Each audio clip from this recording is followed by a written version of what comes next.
Dozens of people protested outside the Seattle Archdiocese today after two teachers at Burien's Kennedy High School say they were forced out of their jobs for being gay. Jessica Janner Castro's here. Sounds like we are hearing not just from the teachers' supporters, but also the attorney for them. That's right, Joyce and Greg, and we're going to get to that in just a moment. But first, I do want to show you the protest outside the Archdiocese today. It was led by students. Everyone deserves to have their way of viewing things, and everyone deserves to love who they love. If we continue our marches and we continue making protests, I think that we could actually make change.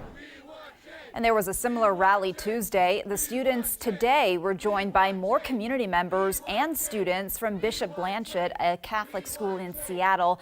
They were armed with signs reading "Do the right thing," "Love is love," and "Bring back our teachers." And new here at 5, we are hearing from the attorney for Paul Danforth and Michelle Beatty. She's sharing their side of the story for the very first time.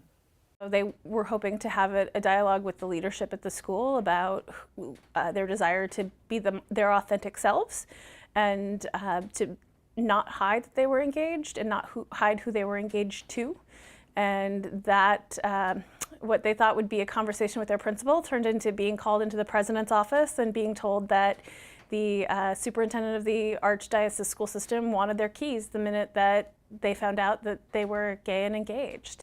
And the president of Kennedy Catholic High School released a statement today, Michael Prado, saying in part, quote, "In this case, the two teachers proactively came to me in November to share their desire to marry their same-sex partners. We discussed this decision in the context of their covenant agreement, and they voluntarily resigned.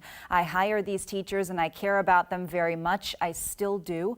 I wanted to make sure they felt supported, and so we discussed several options, including the possibility of finishing out the school year. They indicated they wished to resign prior to the winter break in February. We worked with them to arrive at a mutually agreeable transition plan and financial package to assure they would be supported in their transition." Joyce and Greg, back to you.